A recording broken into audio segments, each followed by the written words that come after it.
The billionaire's son was born deaf until a 7-year-old delivery woman's daughter revealed the shocking truth, leaving everyone in tears.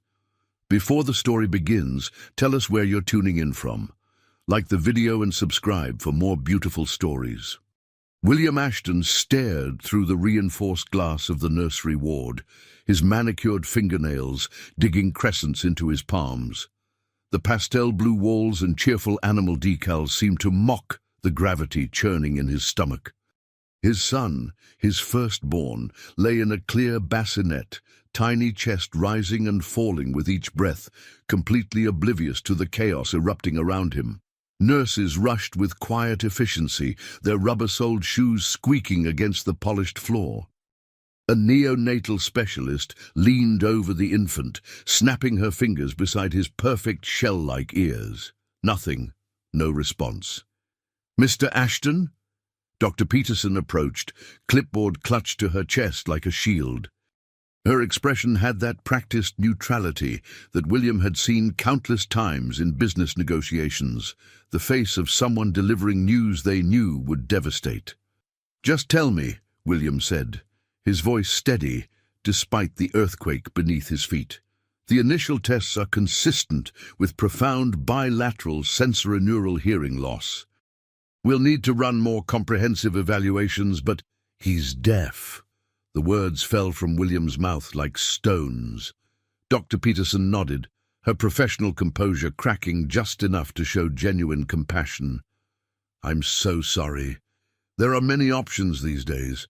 Cochlear implants, specialized therapies, educational approaches." William raised a hand, silencing her. His mind, the same analytical instrument that had built Ashton Technologies into a $30 billion empire, was already calculating, strategizing, solving. Money is no object. Whatever he needs, wherever in the world we need to go. "Mr. Ashton, I understand the impulse, but this isn't necessarily something that can be fixed with. Everything can be fixed," William interrupted, his jaw tight. "Everything has a solution. We just haven't found it yet." Through the glass, his son's tiny fist punched upward, grasping at nothing. William pressed his palm against the barrier, an invisible wall separating him from the perfect future he'd envisioned. Catherine would be devastated when she woke from the anesthesia. They'd planned everything, the Ivy League education, summers sailing off Martha's Vineyard, the legacy of the family business. All of it now obscured by a diagnosis he refused to accept as final. His phone vibrated, the board meeting he was missing, acquisition papers waiting for his signature. None of it mattered. "I want a second opinion," he said, "and a third. I want the top specialists in pediatric audiology flying in by this evening. Doctor." Peterson's expression hardened slightly. "Your son is barely 3 hours old, Mr. Ashton. He needs stability and bonding right now, not to be turned into a medical project." William's eyes flashed. "That's my son in there, doctor, not a project, my son, and I will move heaven and earth to give him every advantage possible." He turned back to the glass, watching as a nurse gently wrapped his son in a blue blanket. James William Ashton III, named for his grandfather and father, born into incredible privilege and wealth, born to inherit an empire, born deaf. William pressed his forehead against the cool glass, something breaking inside him. A tear escaped, tracking down his cheek. In 20 years of cutthroat business, no one had ever seen William Ashton cry. But now, in this sterile hospital corridor, the most powerful tech mogul in Silicon Valley wept silently for the perfect future that had just slipped through his fingers. Behind him, nurses whispered, his phone continued buzzing. The world kept spinning, and in that nursery, baby James slept on in silence, unaware of the storm surrounding his arrival or the lengths to which his father would go to fix him. 2 years later, William stood in his home office, staring out at the Pacific Ocean through floor-to-ceiling windows. The Malibu estate, 23,000 square feet of architectural brilliance perched on a cliff, had been featured in Architectural Digest twice. Today, it felt like a beautifully appointed prison. The specialists in Stockholm said essentially the same thing, Catherine said, her voice tight as she paced the Italian marble floor. She looked immaculate as always, camel cashmere sweater, tailored trousers, honey blonde hair swept into a perfect chignon. Only the slight tremor in her manicured hands betrayed her distress. "Then they're not looking hard enough," William replied, not turning from the window. "I've authorized another 5 million for Dr. Harrington's research program. His team is making progress with the neural interface." Catherine stopped pacing. "Will, it's been 2 years. 2 years of specialists and experimental treatments and flying around the world. James needs stability. He needs to learn sign language, to adapt to—" "Don't say it," William cut her off, finally turning to face his wife. "Don't talk about adapting like we're giving up. It's not giving up. It's accepting our beautiful son exactly as he is." Their voices echoed in the cavernous space. Downstairs, in the East Wing nursery, their son was probably stacking his wooden blocks with mathematical precision, unaware of the argument raging about his future. At 2 years old, James was eerily self-sufficient, living in a world of touch and sight, developing workarounds for his lack of hearing that sometimes left his parents and caregivers in awe. William crossed to his desk, pulling up the latest medical reports on his tablet. The new tests show anomalies they can't explain. His cochlea appears structurally normal. The auditory nerve shows activity. It doesn't make sense that he can't hear. "Maybe it's not physical," Catherine suggested, a fresh theory they'd explored with countless psychologists. "Maybe it's psychological, some kind of auditory processing disorder." The brain scans ruled that out. Catherine sank onto the leather sofa, suddenly looking exhausted. "Do you know what Lisa told me yesterday? James figured out how to feel the vibrations from the piano. He puts his hands on the wood and can tell the difference between notes." Pride and pain warred in William's chest. His son was brilliant, testing off the charts in spatial reasoning and pattern recognition, and yet he'd never heard his mother's voice singing him to sleep. Never heard his father say, "I love you." "The delivery service will be here at 4, Catherine said, changing the subject. "I've added special items for James's sensory activities." William nodded absently, already lost in another medical report. He barely registered Catherine leaving the room, the soft click of the door, the only indication of her departure. Alone in his office, surrounded by the trappings of unprecedented success, William Ashton confronted the one problem his billions couldn't solve. The irony wasn't lost on him. He'd built his fortune on communication technology, revolutionizing how the world connected, yet he couldn't bridge the silence separating him from his son. His phone buzzed with a notification. Another specialist available for consultation, this one from Japan, with a new approach to neural stimulation. William's finger hovered over the screen. How many more? How many doctors and therapies and surgeries before he accepted what everyone kept telling him? The answer came instantly, as many as it took. He would never stop searching for a way to give James the world of sound. With grim determination, he scheduled the consultation, unaware that the solution would come not from a renowned medical expert, but from an unexpected visitor about to enter their lives. Sarah Mitchell balanced 3 grocery bags against her hip while fumbling with her ancient Honda's trunk. The California sun beat down mercilessly, making the black car surface hot enough to fry an egg. A bead of sweat trickled between her shoulder blades as she managed to slam the trunk closed with her elbow. "Mommy, can I bring Mr. Whiskers?" Emma called from the back seat, her small face pressed against the window, clutching her well-loved stuffed cat. "Not today, sweetheart." "Remember what happened last time?" Sarah replied. thinking of the grey fur now permanently embedded in Mrs. Henderson's imported Turkish carpet. This is a work delivery, not a play date. Emma's bottom lip jutted out in a practiced pout, but she dutifully placed the stuffed animal on the seat beside her. At 7 years old, Emma Mitchell was a study in contradictions, fiercely independent one moment, desperately seeking approval the next. With her unruly red curls and constellation of freckles, she looked nothing like Sarah, instead inheriting every physical trait from the father who'd walked out before she was born. "Is this the billionaire house?" Emma asked, eyes widening as Sarah punched in the security code at an imposing gate. "The one with the helicopter?" Sarah nodded, navigating the winding driveway that revealed glimpses of the Pacific Ocean between carefully landscaped cypress trees. "Yes, but remember our deal? You sit quietly with your book while I unpack their groceries." "But why can't I explore? They probably have a swimming pool, and a game room, and robots." "Because," Sarah explained for what felt like the 100th time, "we're here to do a job, not to snoop around people's private homes." The truth was more complicated. Sarah couldn't afford to lose this client. Ashton's specialty deliveries paid 3 times her normal rate for the privacy and discretion she provided. That money was the only thing keeping a roof over their heads since the preschool where she'd taught had closed last year.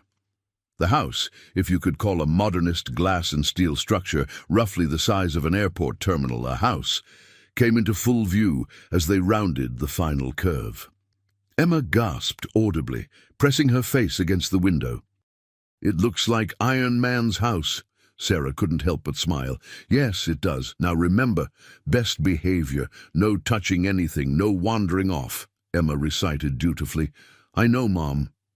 Sarah parked in the designated service area, hidden discreetly behind a living wall of vertical greenery. As they approached the service entrance, Sarah's phone pinged with a message from Mrs. Ashton. "Please use main kitchen today. East wing being renovated." Sarah suppressed a sigh. The main kitchen meant potentially running into the family, something she usually managed to avoid during her twice-weekly deliveries. She preferred the practiced invisibility of service work, in and out, without disrupting the lives of the wealthy families who employed her. "Change of plans," she told Emma, redirecting them toward a different entrance. "We're going through the front today. Extra special best behavior, okay?" Emma nodded solemnly, reaching for Sarah's hand as they approached the imposing front entrance. Before Sarah could press the discreet intercom button, the massive glass door slid open automatically.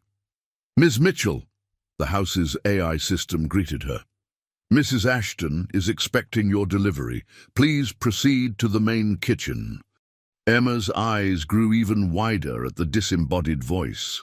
Sarah squeezed her hand reassuringly as they entered a soaring atrium where a spiral staircase wrapped around a living tree that stretched toward a skylight. Museum-quality art adorned walls that seemed to be made of light rather than physical material. "This way," Sarah whispered to Emma, following the subtle lighting cues that guided them toward the kitchen. She'd been in enough wealthy homes to know how to move through them, quietly, efficiently, without lingering or gawking. The kitchen, when they reached it, was larger than their entire apartment. Gleaming surfaces of white marble and brushed steel extended in all directions. Floor-to-ceiling windows framed the ocean view like a living painting. Catherine Ashton stood at a digital control panel, her back to them. Even in yoga pants and a simple blouse, she exuded the effortless elegance that came from generations of wealth and privilege. "Mrs. Ashton," Sarah announced their presence quietly, "I have your delivery." The woman turned, her perfect features arranging themselves into a polite smile that didn't quite reach her eyes. "Thank you, Sarah. You can set everything on the island. Louisa will put it away later." Sarah nodded, beginning to unpack the carefully selected organic produce and specialty items. Emma stood beside her, uncharacteristically quiet, eyes darting around the kitchen with undisguised curiosity. "You brought your daughter today," Mrs. Ashton observed, her tone neutral. "Yes, I'm sorry. Her after-school program was cancelled unexpectedly. She'll stay out of the way." Mrs. Ashton waved a dismissive hand. "It's fine. It's actually—" She hesitated, something vulnerable flashing across her face. "It might be nice for James to see another child. He doesn't get many opportunities for that." Sarah paused, a bunch of organic kale suspended mid-air. In all her months delivering to the Ashton estate, she'd never seen their son, though she knew from staff whispers that the child had special needs of some kind. "Emma is very gentle with other children," Sarah offered cautiously, "if you think it would be helpful." Before Mrs. Ashton could respond, a muffled thump came from an adjacent room, followed by the appearance of a small boy in the doorway. He stood perfectly still, observing them with an intensity that seemed beyond his years. Dressed in soft linen pants and a t-shirt, with a shock of dark hair and his mother's striking blue eyes, he was beautiful in the way that only very wealthy children seem to be, as if even his cells had been curated for perfection.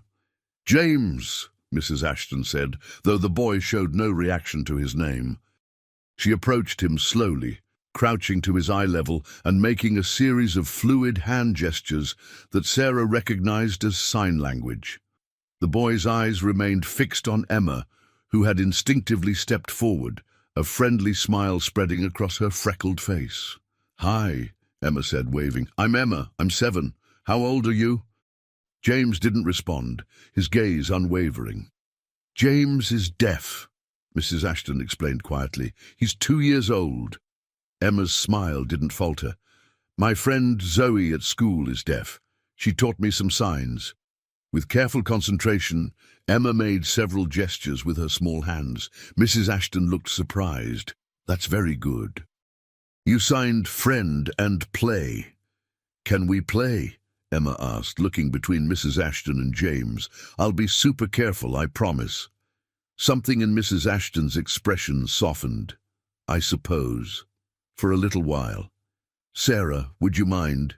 I have some calls to make and his nanny is on break." Sarah hesitated. Babysitting the son of a tech billionaire hadn't been on her agenda for the day, but the hopeful look on Emma's face, combined with the unexpected vulnerability in Mrs. Ashton's eyes, made her nod. "Of course. We can stay until I finish putting everything away. Thank you." Mrs. Ashton touched her son's head gently before turning to leave. "The playroom is through there. Everything is safe, but please don't leave that area." As Mrs. Ashton disappeared down a hallway, Sarah found herself alone with the 2 children. James continued to stare at Emma with unwavering focus, neither approaching nor retreating. Emma, undeterred by his silence, pulled her bright blue headphones from her backpack. "Look what I got for my birthday," she said, holding them out to show James. "They light up when the music plays. Wanna see?" And with that simple gesture, Emma Mitchell unknowingly set in motion a chain of events that would change both families forever. Emma sat cross-legged on the playroom floor, her blue headphones clutched in her hands as she watched James methodically stack wooden blocks into a perfect tower. The playroom was unlike anything she'd ever seen, larger than her school classroom, with zones for every imaginable activity. One wall featured a climbing structure resembling a spaceship. Another held floor-to-ceiling bookshelves with a rolling ladder. The carpet beneath them was so plush that Emma felt like she was sitting on a cloud. James hadn't acknowledged her directly, but he'd allowed her to follow him into this space, occasionally glancing in her direction as if to ensure she was still there. His movements were precise and deliberate, each block placed with mathematical accuracy. "You're really good at that," Emma commented, forgetting momentarily that he couldn't hear her. "Way better than kids in my class." Sarah watched from a nearby chair, quickly typing out invoices on her phone while keeping one eye on the children. The contrast between them was striking. Emma with her wild red curls and mismatched discount store clothes, James in his perfectly tailored outfit that probably cost more than Sarah's monthly rent. "Mom," Emma called, "can I show James my music?" Sarah looked up, her brow furrowing. "Sweetheart, remember that James can't hear. Music might not be the best. I know, but Zoe feels the vibrations sometimes. She says it's like tickles in her fingers." Emma was already scooting closer to James, who paused his block stacking to observe her with curious intensity. Sarah set her phone aside, moving closer to supervise the interaction. "Just be gentle, okay?" Emma nodded solemnly. With careful movements, she held out her prized possession, the noise-cancelling Bluetooth headphones her grandmother had saved all year to buy for her birthday. The headphones were oversized for her small head, with cushioned ear cups that glowed blue when music played.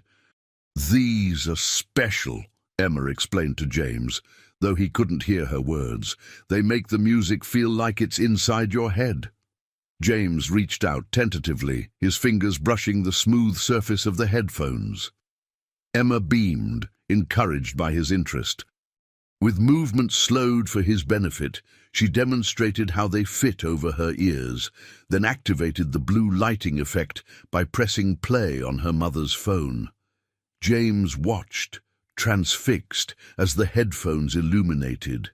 His hand stretched toward the glowing blue rim, small fingers tracing the light.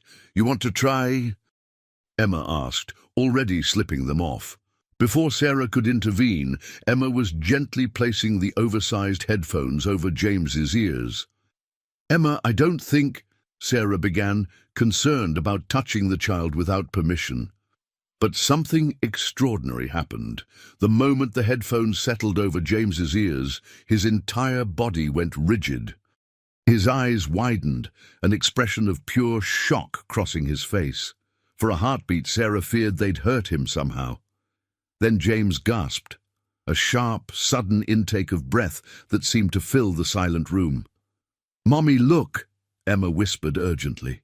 James's small hands flew up to the headphones, pressing them tighter against his ears. His eyes darted around the room, as if searching for something invisible, and then, most shocking of all, tears began streaming down his face. Sarah stood, torn between rushing to the child and running to find his mother. "James, are you okay?" "Emma, take those off him." But Emma, with the instinctive understanding children sometimes possess, shook her head firmly. "No, Mom, he's hearing something." James turned toward Emma's voice, his tear-filled eyes focusing on her with an intensity that made Sarah's breath catch. His mouth opened, forming shapes without sound, as if testing muscles never used before. "The volume," Emma said suddenly, reaching for her mother's phone. "It's too loud for him." She quickly adjusted the sound, turning it down to its lowest setting. James's expression transformed. The panic receded, replaced by something like wonder. He pressed the headphones closer still, his small body leaning toward the source of the sound, Emma's voice. "Can you hear me?" Emma asked clearly, watching his face. James didn't respond verbally, but his eyes tracked her lips with perfect concentration. A small sound escaped him, not quite a word, but definitely an attempt at vocalization. Sarah couldn't believe what she was witnessing. The implications were too enormous, too impossible. If this child, this supposedly deaf child of billionaires who'd presumably had access to the world's best medical care, could actually hear. "We need to get his mother," Sarah said decisively, already backing toward the door. "Right now." "Wait," Emma protested. "You'll scare him." It was too late. James, sensing Sarah's movement, turned sharply. When he realized she was leaving, panic flashed across his face. The headphones slipped slightly as he scrambled to his feet, and in that moment, something even more extraordinary happened. The The sound burst from him, raw and unpracticed. Oh! Sarah froze in the doorway, her heart hammering against her ribs. Had he just... "He said no!" Emma exclaimed, clapping her hands in delight. "He can talk!" James repeated the sound, more insistent this time, his small face contorted with the effort of pushing out a sound he'd never made before. The headphones slipped further, and instantly his expression changed. The connection to sound severed. He grabbed for them desperately, pushing them back into place with clumsy urgency. Sarah's mind raced through possibilities. A malfunction in previous hearing tests, some bizarre psychological condition, or something more sinister. Had the parents known? Was this why they kept him isolated, with only staff who signed confidentiality agreements? "Emma, stay right here with James," she instructed, her voice calm despite the adrenaline coursing through her veins. "Keep playing the music softly. I'll be right back with his mum." Emma nodded, already settling beside James again, helping him adjust the headphones to fit more securely. "It's okay," she said soothingly. "We'll find your sound." Sarah slipped into the hallway, her thoughts churning. In all her years of teaching preschool, she'd never encountered anything like this. A child diagnosed as profoundly deaf who could clearly hear with ordinary headphones. It defied explanation. As she hurried through the cavernous halls of the Ashton mansion, Sarah tried to imagine how she would explain what she'd just witnessed. What if she was wrong? What if it was just some fluke reaction to the vibration or the blue lights? No, she'd seen his face, heard that raw, untrained no. James Ashton could hear something through those headphones, and based on his reaction, it was the first time in his life he'd experienced sound. She found Catherine Ashton in her office, speaking rapidly into a sleek device that projected holographic data in the air before her. The woman's expression shifted from irritation at the interruption to alarm as she registered Sarah's face. "What's happened? Is James hurt?" Catherine demanded, rising from her desk. "No, he's fine, but Mrs. Ashton, something's happened that I think you need to see immediately." Sarah took a steadying breath. "It's about James's hearing." "My daughter's headphones. He's reacting to sound. He tried to say no when I went to leave." Catherine's face drained of color. For a moment, she swayed slightly, gripping the edge of her desk for support. "That's impossible," she whispered. "We've had him tested by the top specialists in the world." "Ah, I know how it sounds," Sarah acknowledged. "But please, just come see." Catherine was already moving, brushing past Sarah with sudden urgency. "Get my husband," she called over her shoulder to the house AI. "Tell him to come to the playroom immediately." Sarah hurried after her, wondering if she'd just cost herself this job, or worse, if she was about to become entangled in something far more complicated than grocery deliveries. But the image of James's face, transformed by his first experience of sound, propelled her forward. Whatever was happening, she couldn't walk away now. William Ashton burst into the playroom with the focused intensity of a man accustomed to controlling every situation. His tailored suit was incongruous in the colorful space designed for childhood play. Behind him, two security personnel hovered uncertainly in the doorway, clearly summoned in the initial panic. The scene that greeted him stopped him short. His son sat on the floor with Catherine kneeling beside him, tears streaming down her face. The little red-headed girl, the delivery woman's daughter, was holding her blue headphones carefully against James's ears while speaking slowly and deliberately. James's eyes were locked on the child's face with a focus William had never seen before. "What's happening?" William demanded, his voice sharp with barely contained emotion. "Catherine?" Catherine looked up, her mascara creating dark tracks down her cheeks. "Will, he's responding to sound. He reacted when I said his name." He turned toward my voice. William's mind raced through the implications, the impossibility of what she was claiming after 2 years of specialists and tests. That can't be right. The cochlear imaging was conclusive. The neural pathway testing... Daddy! The word hung in the air, small and malformed, but unmistakable. William's head snapped toward his son, disbelief warring with desperate hope. What did he say? He's been copying words, the red-headed girl explained matter-of-factly, as if discussing the weather rather than a medical miracle. Just little ones so far. He likes mama and know the best. William approached slowly, as if any sudden movement might shatter this impossible moment. He crouched beside his son, searching the boy's face. "James, can you hear me?" James stared at his father's mouth, his own lips moving in silent mimicry. The delivery woman's daughter adjusted the headphones slightly and nodded encouragingly to James. "Daddy," James attempted again, the effort visible in his small features. Something broke inside William, a dam holding back 2 years of grief and frustration. He reached for his son with trembling hands, gathering the small body against his chest. The headphones pressed awkwardly between them, but William didn't care. For the first time, his son had responded to his voice, had called him Daddy. Over James's head, his eyes met Catherine's, seeing in them the same bewildered joy and confusion he felt. How was this possible? Why now? What did these cheap plastic headphones accomplish that millions in medical technology couldn't? "I don't understand," he said, his voice rough with emotion. "All the tests." Sarah Mitchell stepped forward, her expression a careful mix of deference and determination. "Mr. Ashton, I think it might be the specific frequency these headphones transmit. Emma's grandmother got them because they're designed for children with sensory processing issues. They filter sound differently than standard headphones." The little girl, Emma, nodded vigorously. "They make the sounds go through your bones too, not just your ears. That's what makes them special."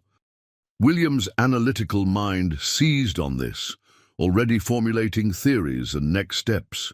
"We need to get the medical team here immediately. I want full diagnostic scans, comparative analysis with these headphones versus standard audio equipment. We need to understand exactly what frequency range he's responding to." "Will," Catherine interrupted gently, placing a hand on his arm. "Let's just be in this moment first." The subtle rebuke brought him back to the present, to his son in his arms, the little girl watching them with bright, curious eyes, the delivery woman standing awkwardly to the side. This wasn't a business problem to solve. This was his son's life. "You're right," he acknowledged, loosening his hold on James enough to look into his eyes. "Hey, buddy, can you hear me?"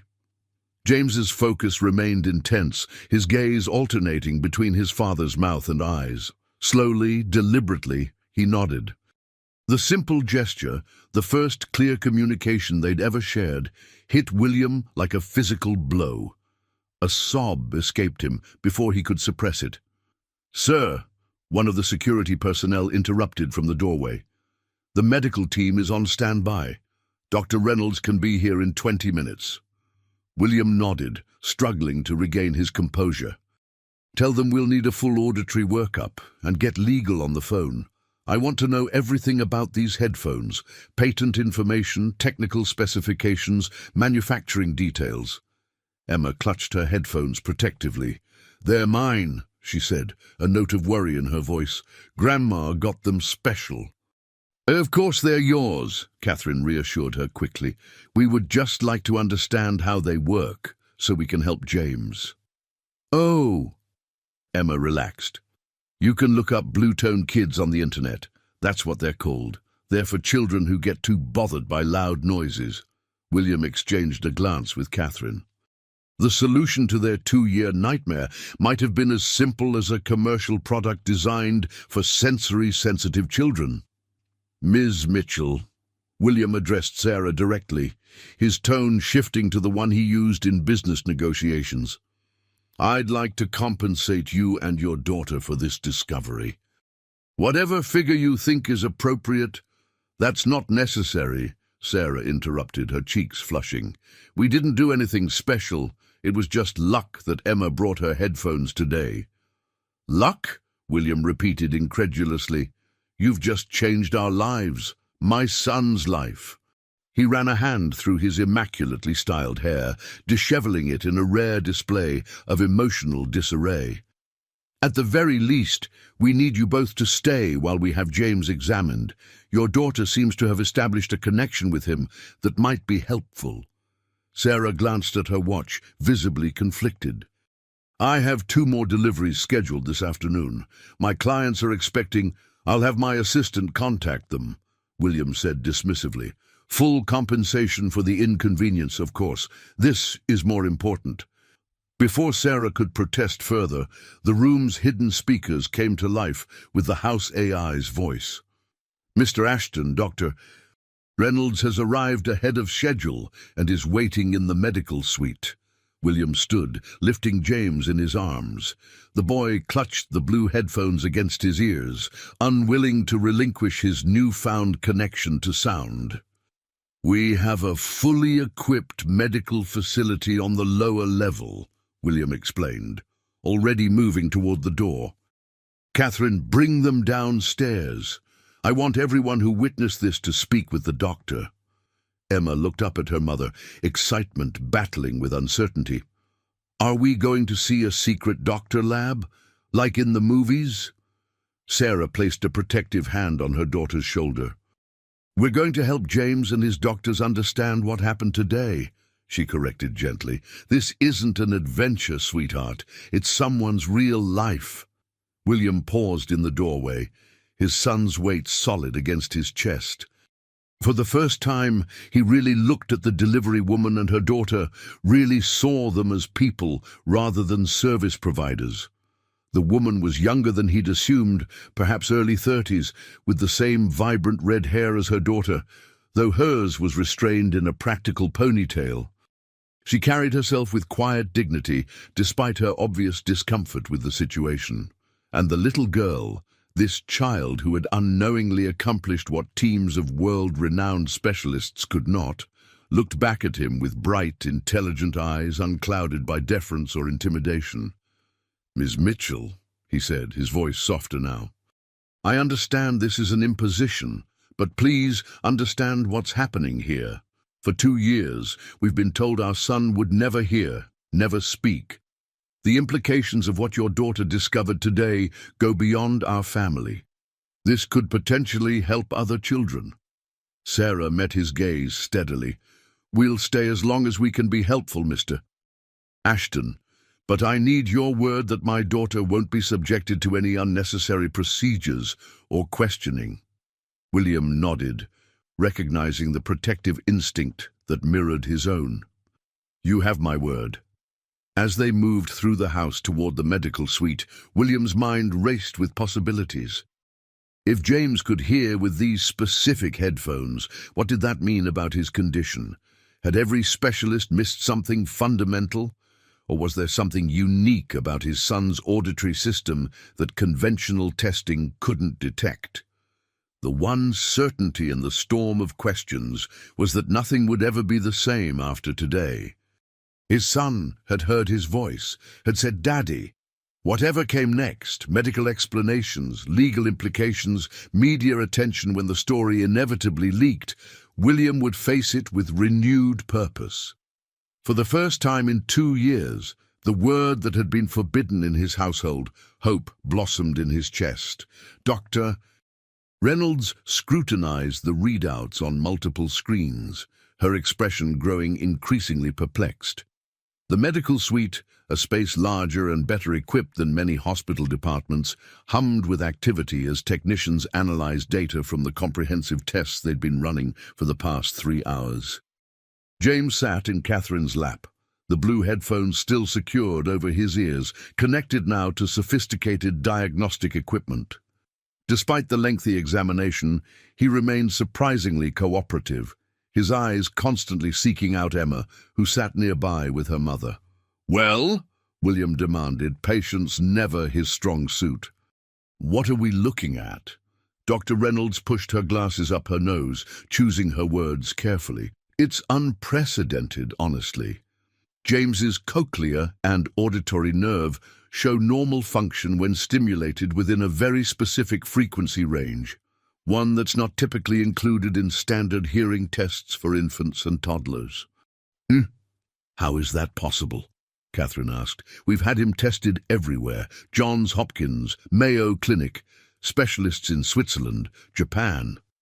Standard audiometric testing focuses on frequencies within normal human speech range, Dr. Reynolds explained. What we're seeing here is response only to frequencies at the extreme lower end of the spectrum, frequencies that would typically be felt as vibration rather than heard as sound. William paced the length of the medical suite, processing this information. You're saying he can only hear extremely low sounds? How does that explain his response to voices through these headphones? That's the fascinating part, Dr. Reynolds replied, gesturing to one of the screens. These particular headphones, she nodded toward Emma's prized possession, now temporarily wired into their diagnostic equipment, have a unique audio profile. They boost lower frequencies substantially while dampening higher ones, presumably to make them more comfortable for children with sensory processing issues. They also use bone conduction technology alongside traditional audio drivers. Bone conduction, Catherine repeated. Sound transmission through the bones of the skull directly to the inner ear, bypassing the eardrum. It's the same technology used in some hearing aids, but implemented differently here. Emma, who had been listening intently, raised her hand as if in school. When the adults looked her way, she spoke with the simple clarity only a child could manage. They make my teeth feel funny sometimes when the music has lots of bass. That's why I like them. It's like the music is inside my head. Dr. Reynolds smiled at the girl. That's exactly right. You're feeling the bone conduction effect. William stopped pacing, his analytical mind connecting dots rapidly. So James's condition, it's not that he can't hear at all, it's that he can only hear through bone conduction and only at specific frequencies? That appears to be the case, Dr. Reynolds confirmed. It's a highly unusual presentation. I've never seen anything quite like it in 20 years of practice. Sarah, who had remained quiet throughout most of the examination, finally spoke up. Does this mean he might be able to learn to speak normally, to understand speech? Dr. Reynolds hesitated. With the right technology and therapy, yes, I believe so. We'd need to develop customized hearing devices that specifically target his unique auditory profile.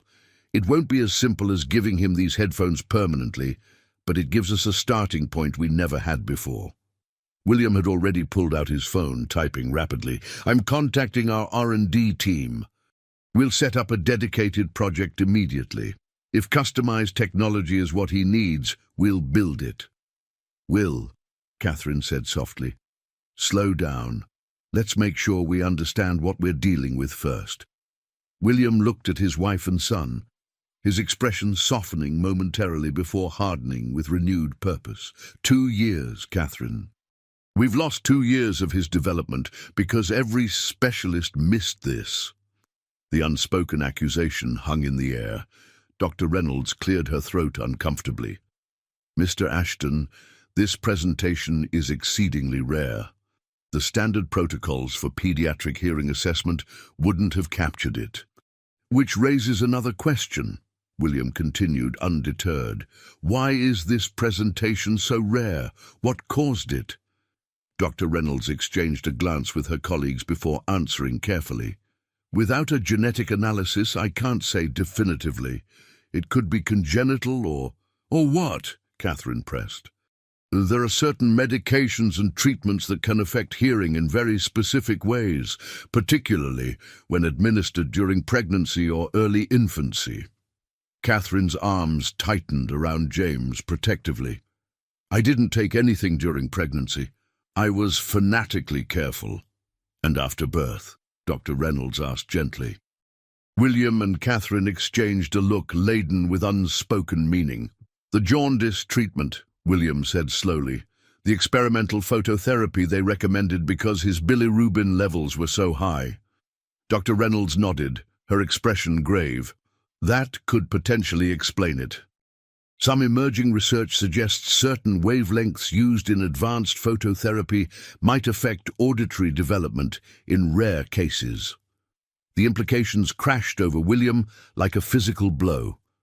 Are you saying his condition was iatrogenic? Doctor-caused?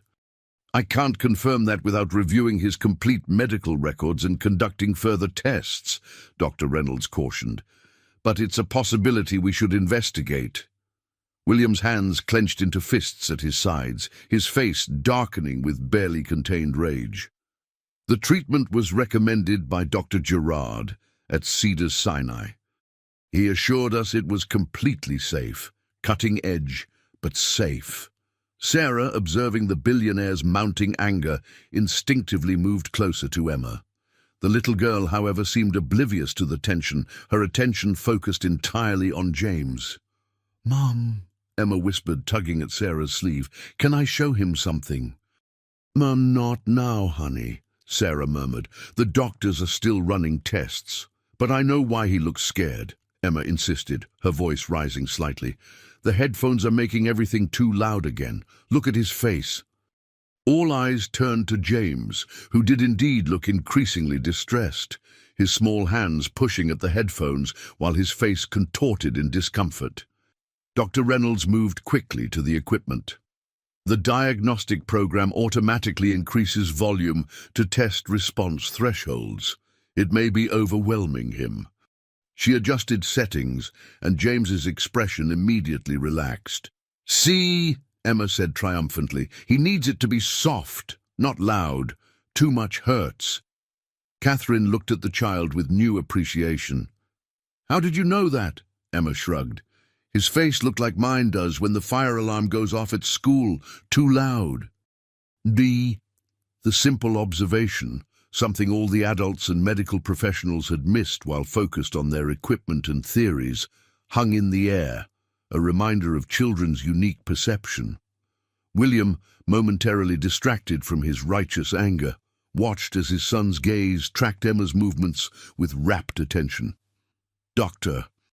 Reynolds," he said, his tone modulated now, "I want a complete review of the phototherapy James received, every parameter, every piece of equipment used, and I want genetic testing to rule out any congenital factors." "Of course, Mr. Ashton. I'll coordinate with your son's medical team immediately." William turned to Sarah and Emma, his expression unreadable. "I owe you both an enormous debt. Miss Mitchell, I understand you have other professional obligations, but I'd like to propose an arrangement. Your daughter has established a connection with James that seems uniquely beneficial. Would you consider bringing her here regularly, compensated generously, of course, to assist with his adjustment to hearing?" Sarah hesitated, caught between the unexpected opportunity and her protective instincts. That's not a decision I can make on the spot, Mr. Ashton. Emma has school, and I have other clients who depend on my service." "Name your terms," William pressed, "whatever would make it feasible." Catherine placed a restraining hand on her husband's arm. "Will, they need time to consider. This is a lot to process for everyone." She turned to Sarah with genuine warmth in her eyes. "What my husband is trying to say, in his characteristically direct way, is that we'd be grateful for any help you and Emma could provide. But we understand you have your own lives and obligations." Sarah nodded, appreciating the woman's more measured approach. "Thank you. We'd be happy to help in whatever way we can, but I'd need to think about what that might look like, practically." Emma, apparently tired of being discussed rather than included, spoke up confidently. "I can teach James all the words I know. I'm the best reader in my class." A smile tugged at William's lips, despite the gravity of the situation. "I'm sure you are." Dr. Reynolds cleared her throat. "We should let James rest now.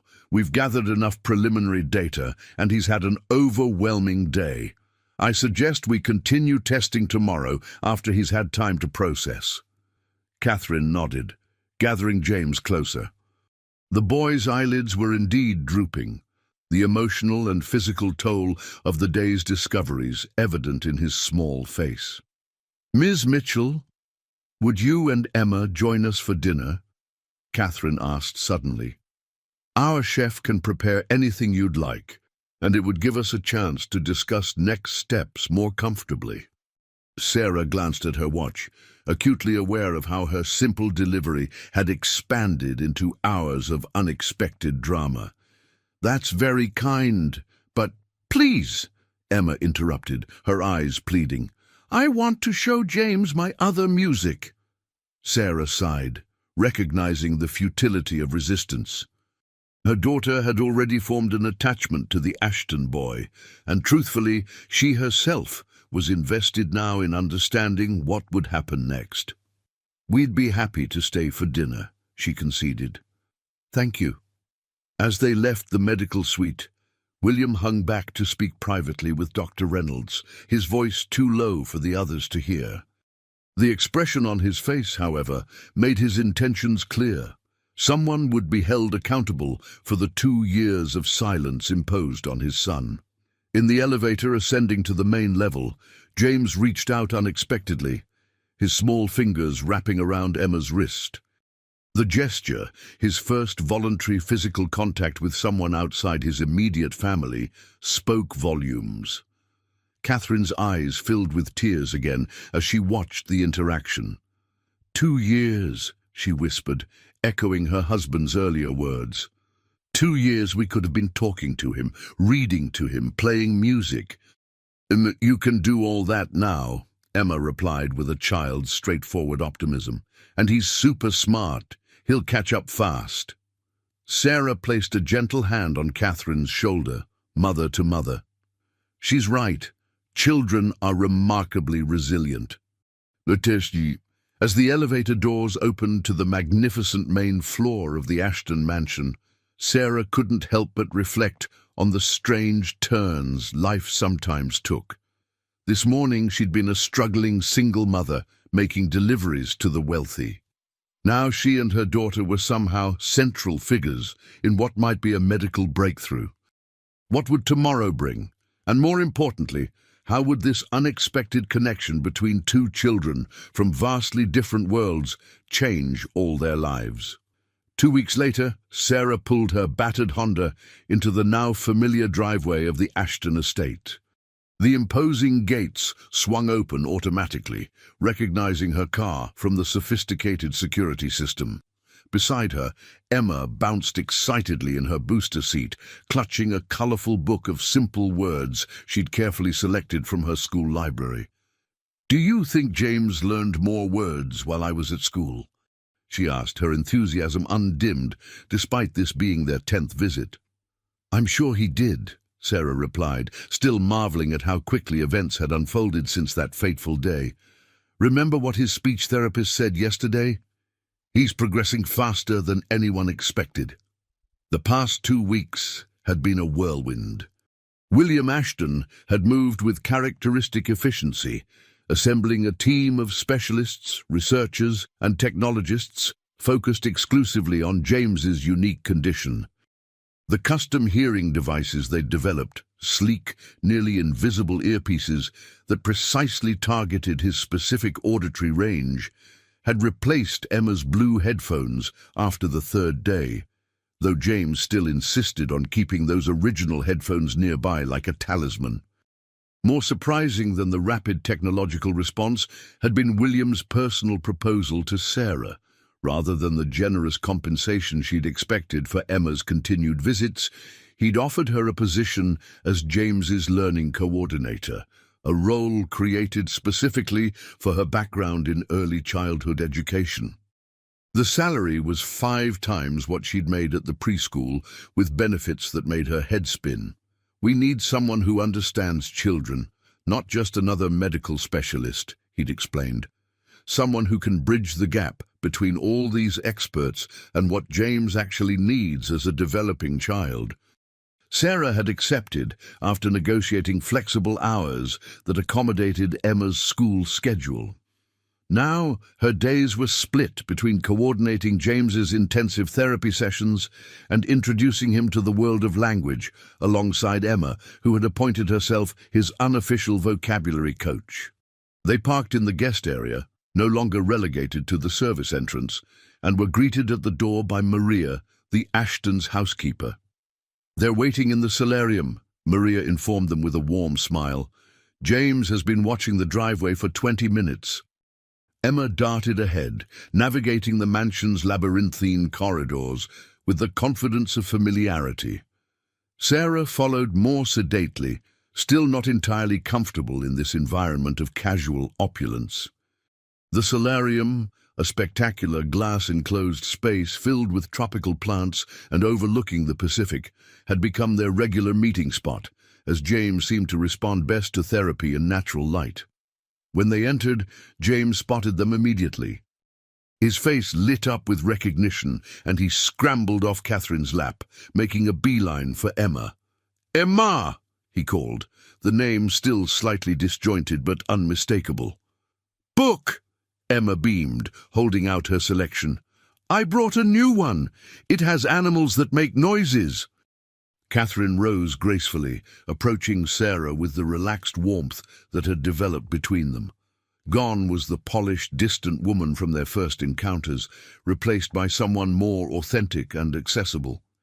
"He's been asking for her since breakfast," Catherine confided.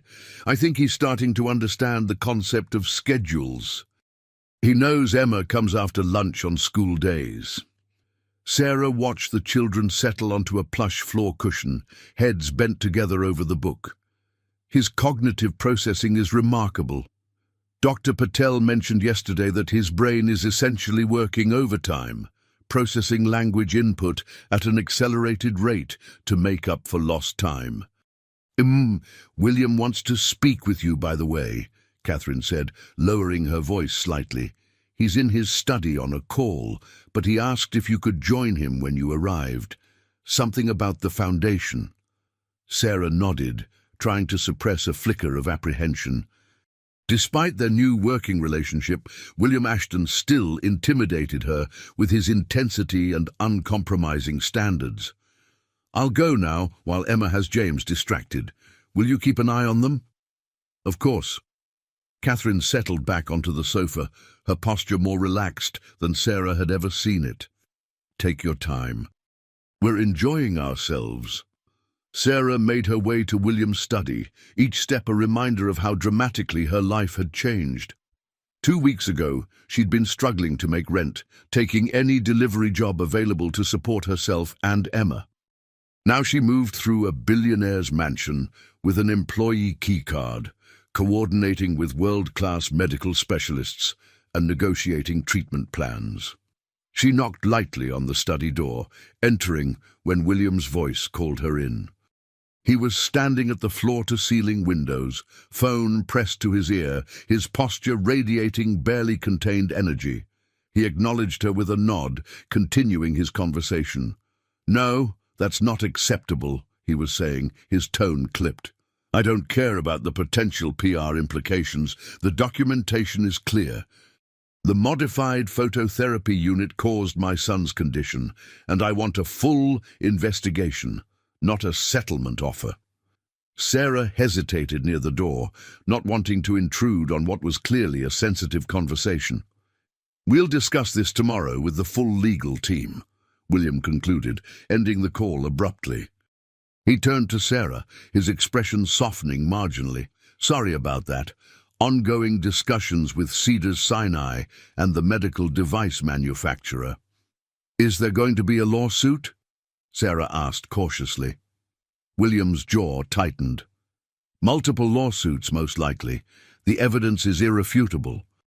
The experimental phototherapy unit used on James emitted frequencies that damaged his normal hearing range while sparing the lower frequencies. It wasn't just our son.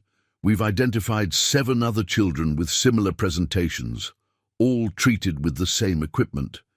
Sarah absorbed this information, understanding now the frenetic energy that had driven William these past 2 weeks.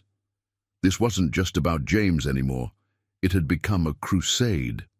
"That's why I wanted to speak with you," William continued, moving to his desk where several documents were displayed on a sleek tablet. "We're establishing a foundation, two-pronged approach, research into atypical hearing conditions and development of adaptive technologies, plus support services for affected families." He slid the tablet toward her. On the screen was a preliminary organizational chart for what was labeled the James Ashton Foundation for Auditory Innovation. "I want you involved," William said directly, "not just as James's learning coordinator, but in a leadership capacity with the foundation. Your background in early childhood education, combined with what you've learned working with James these past weeks, makes you uniquely qualified to help shape our approach." Sarah stared at the tablet, momentarily speechless. "Mr. Ashton, I appreciate the offer, but I'm not sure I'm qualified for something of this magnitude. I was a preschool teacher, not an administrator or non-profit leader." "You're selling yourself short," William replied, unperturbed by her hesitation. "You identified what dozens of specialists missed, that James needed a different approach to sound. You've coordinated his therapy program with exceptional skill, and most importantly, you understand what these children and families need on a human level, not just a clinical one." He leaned forward, his intensity focused entirely on her. "The foundation will have all the expert advisors and administrators it needs. What it requires is someone with heart and practical experience at its core, someone who sees the children first, not the condition." Sarah took a deep breath, overwhelmed by the opportunity, but also wary of being swept along by William Ashton's force of personality and resources. "May I think about it? This is a lot to process." William nodded, seemingly satisfied with her cautious response rather than put off by it. "Of course. The foundation launch is planned for next month. Take a week to consider." He hesitated, then added with uncharacteristic uncertainty, "There's one more thing. About Emma." Sarah tensed instinctively. Despite the positive developments, she remained protective of her daughter's role in all this. "What about her?" "Catherine and I would like to establish a trust for her education, college, graduate school if she chooses, whatever educational path she wants to pursue, fully funded." Seeing Sarah's expression, he continued quickly, "This isn't charity or overstepping. It's recognition of the profound impact she's had on our son's life. Without her, we might have gone years more without discovering his condition." Sarah's mind reeled at the implications. Emma's future education, something she'd lain awake worrying about countless nights, secured with a single conversation. "I don't know what to say," she admitted, her voice slightly unsteady. "Say you'll consider it, along with the foundation position." William's phone buzzed, but for once he ignored it. "Sarah, I understand your hesitation. 2 weeks ago we were employer and service provider. The power dynamic was clear. Now I'm asking you to consider a partnership of sorts, and that's a significant shift." The perceptiveness of his observation surprised her. "Yes, exactly. Everything has happened so quickly." "Take the week," William repeated. "Talk it over with Emma. Think about what boundaries you'd need in place. We can revisit the discussion when you're ready." A commotion from the hallway interrupted them, the sound of rapid footsteps and Emma's excited voice calling out. The study door burst open and Emma appeared, breathless and beaming. "Mom! Mom! James said a whole sentence, a real one with 3 words!" Behind her, Catherine appeared with James in her arms, her face glowing with maternal pride. "It's true, clear as day." "What did he say?" Sarah asked, caught up in the excitement despite the weighty conversation she'd just been having. James looked around at the assembled adults, clearly enjoying being the center of attention. With careful deliberation, he formed the words he'd been practicing. "Emma is friend." Then the simple declaration, grammatically imperfect but emotionally perfect, brought unexpected tears to Sarah's eyes. In just 2 weeks, this child had progressed from complete silence to expressing a concept as complex as friendship. William moved to his son, genuine emotion cracking through his usually controlled demeanor. "That's right, buddy. Emma is your friend." He looked over James's head at Sarah and Emma, his expression conveying what words couldn't: profound gratitude mixed with the humility of a man who, despite all his resources, had been unable to help his son until a chance encounter changed everything. In that moment, Sarah felt something shift in her perception. This wasn't just about a job offer or educational trust, however generous. It was about two families whose lives had become unexpectedly intertwined through children who saw past all the artificial barriers of wealth and status to form a simple, powerful connection. Emma slipped her small hand into Sarah's, looking up with those wise eyes that sometimes made her seem far older than 7. "Mom, can James come to our house someday? I want to show him my room and my books." The question hung in the air, innocent yet revolutionary in its implications. The billionaire's son, visiting their modest 2-bedroom apartment in a neighborhood William Ashton probably couldn't locate on a map. Before Sarah could formulate a response, Catherine spoke. "That's a wonderful idea, Emma. James would love that." William nodded in agreement, surprising Sarah with his lack of hesitation. "We'll make it happen." As James repeated his new sentence, "Emma is friend," with growing confidence, Sarah reflected on the strange twists of fate that had brought them all to this moment.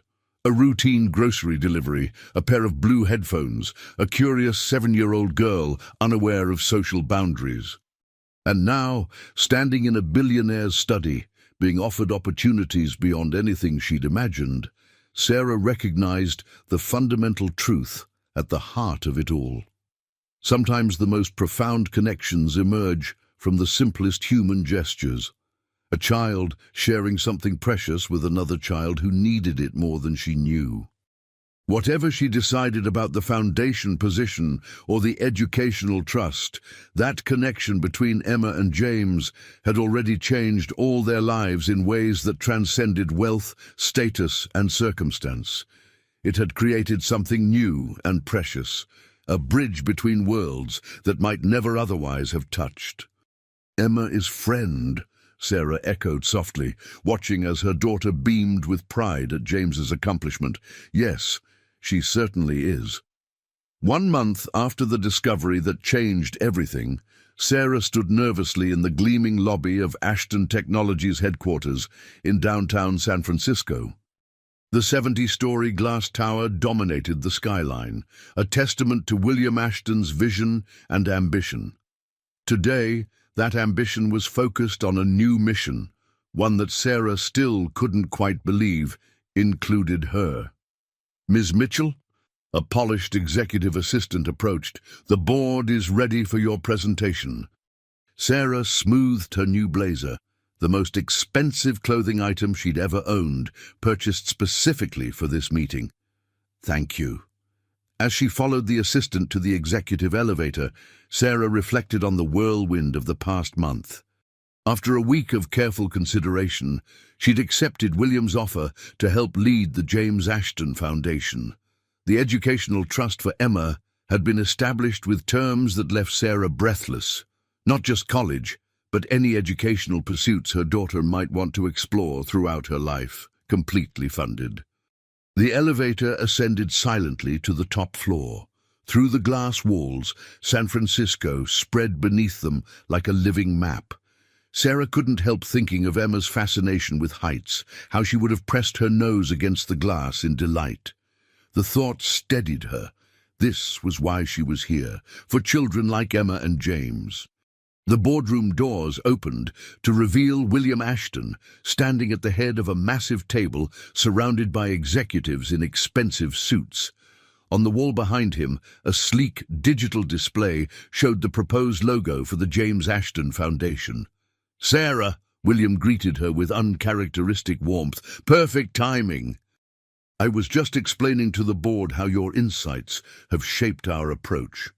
Sarah took her place at the table, acutely aware of the curious gazes. These people ran a tech empire worth billions. What could they possibly think of her contribution? As I was saying, William continued, the foundation will focus on three key areas: research into atypical hearing conditions, development of adaptive technologies, and direct support for affected families. He gestured to Sarah. Ms. Mitchell will guide our family support initiatives, bringing her expertise in early childhood education and her first-hand experience with James's case. A silver-haired board member leaned forward. Impressive credentials, Ms. Mitchell. William tells us you were instrumental in discovering James's condition.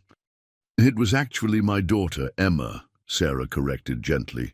She shared her headphones with James. I just happened to be there. Modesty, William interjected, but don't let it fool you. Sarah recognized the significance of what was happening when most specialists would have dismissed it.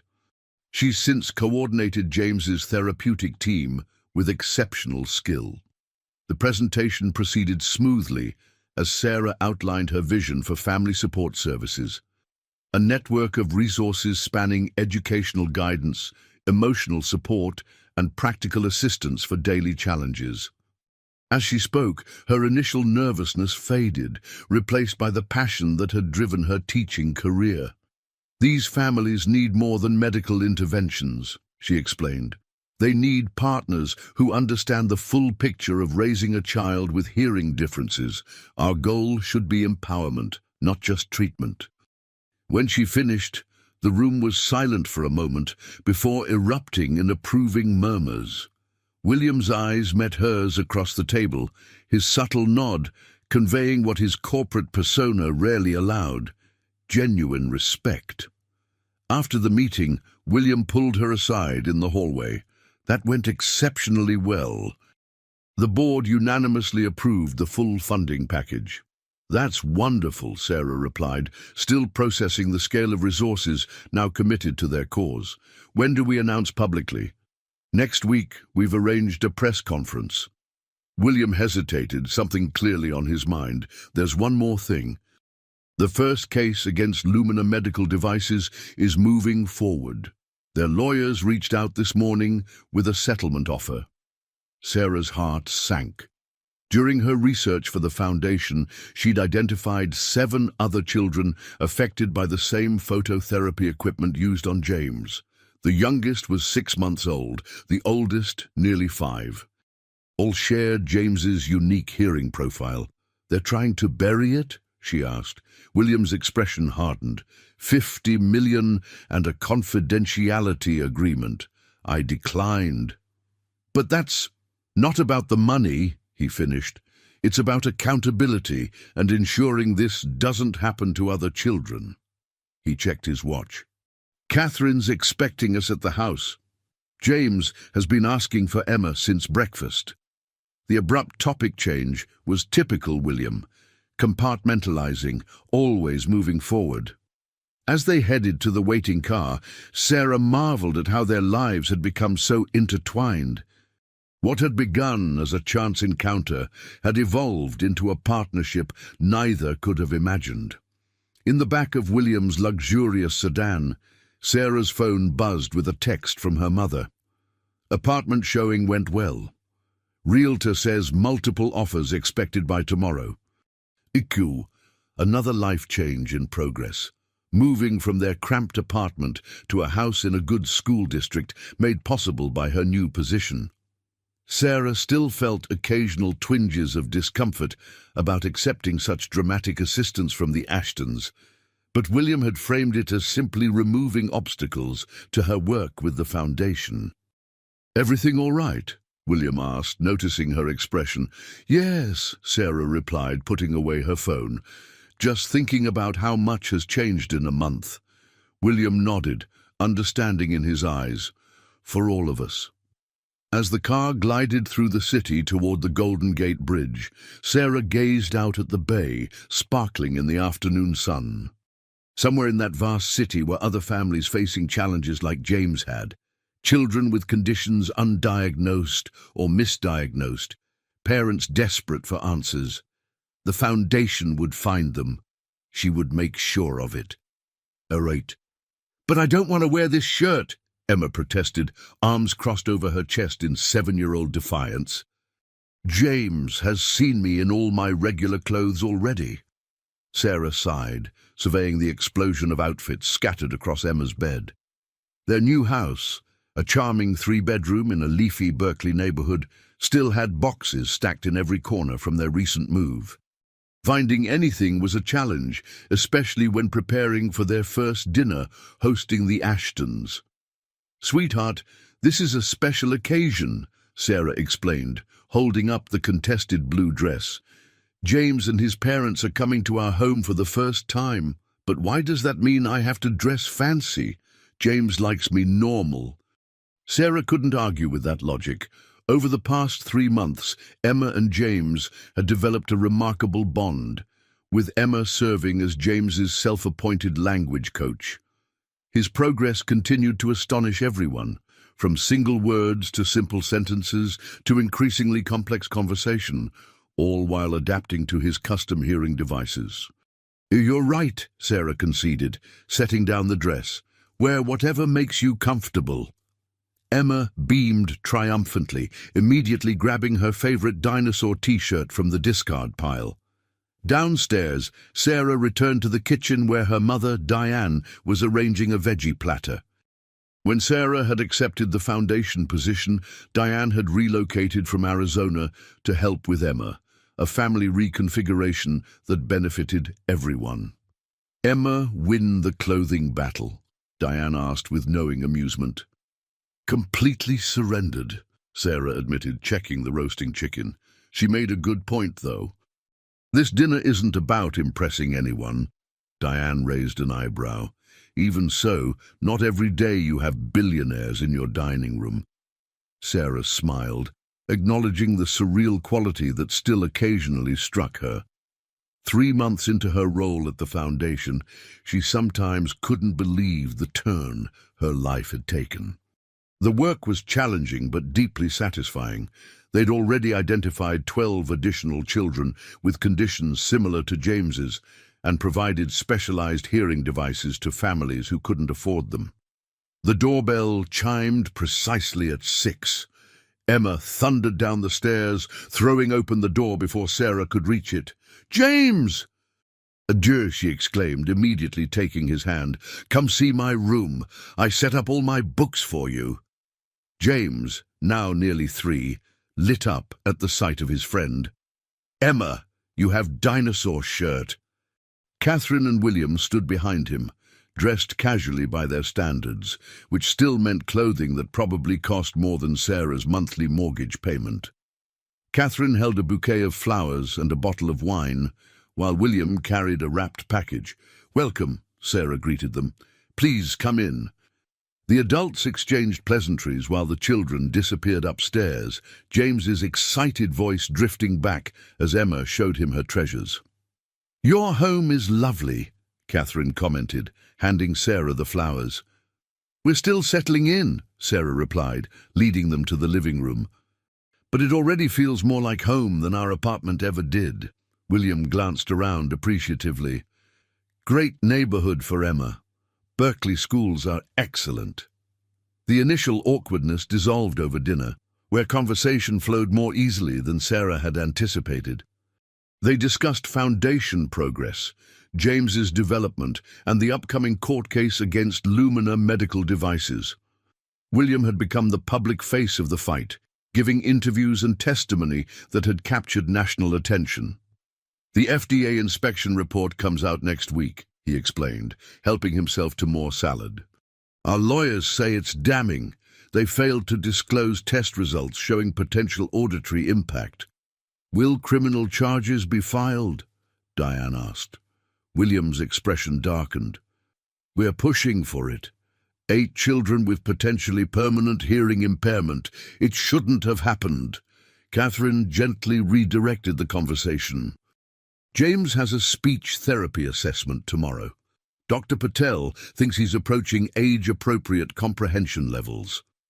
That's incredible progress, Sarah remarked. Emma's been teaching him dinosaur names all week. T-Rex is biggest, James announced from his booster seat, perfectly timed.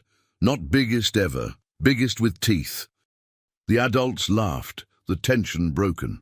After dinner, William presented the wrapped package, a specialized tablet loaded with interactive language programs developed by Ashton Technologies, specifically for children with hearing differences. The first production model, William explained, part of the Foundation's technology initiative. We'd like Emma to have it for when she works with James. Sarah accepted the gift, recognizing it as yet another bridge between their worlds, neither charity nor obligation, but acknowledgement of their shared purpose. Later, as the children played in the backyard under Diane's watchful eye, Sarah found herself on the porch with Catherine, the evening's gentle warmth enveloping them. "This has been wonderful," Catherine said, sipping her wine.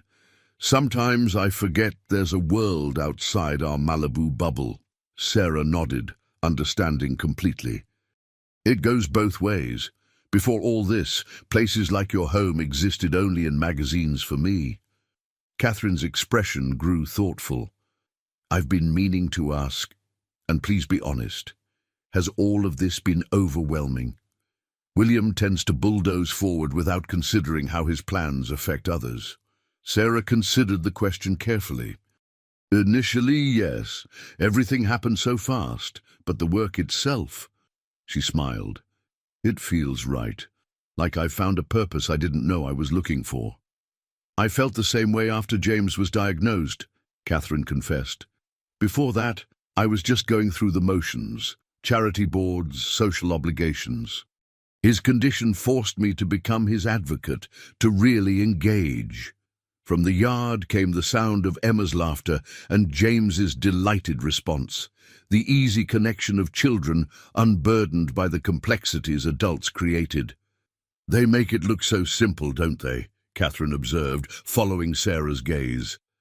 "Emma sees the world very directly," Sarah agreed. "No preconceptions. That's why she could see what James needed when all the specialists missed it." Catherine touched Sarah's arm lightly. "I never properly thanked you, you know. Not just for what Emma discovered, but for how you've handled everything since." "Many people would have taken advantage." Sarah shook her head firmly. "That was never a consideration." "I know," Catherine said simply. "That's why William trusts you with the foundation. He's an excellent judge of character. It's how he built his company." As the evening wound down and the Ashtons prepared to leave, James fought sleep in his father's arms, determined to extract a promise from Emma. "Come tomorrow?" he asked, eyes heavy despite his efforts. "Not tomorrow," Emma explained patiently. "I have school, but Saturday we can go to the aquarium, remember?" James nodded solemnly. "Saturday. Fish." Watching them, Sarah realized something fundamental had shifted over these months. What had begun as an extraordinary intervention in their ordinary lives had evolved into something neither extraordinary nor ordinary but simply normal. A friendship between children, a partnership between families, a shared commitment to something larger than themselves.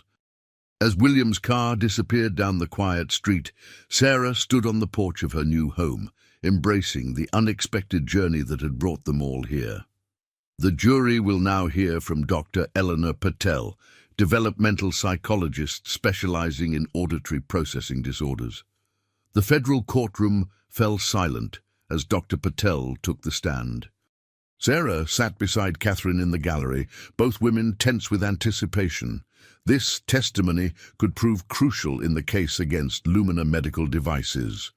6 months into the litigation, the trial had captivated public attention, highlighting the intersection of medical technology, corporate responsibility, and children's welfare.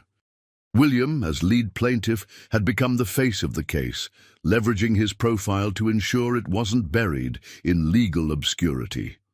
Dr. Patel was sworn in, her composed demeanor perfect for the witness stand.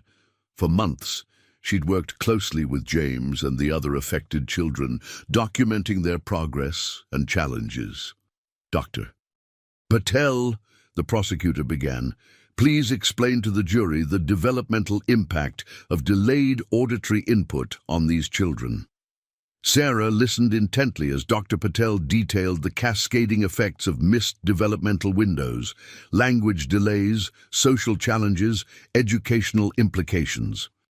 The courtroom display showed brain scans, comparing typical development with patterns observed in the affected children.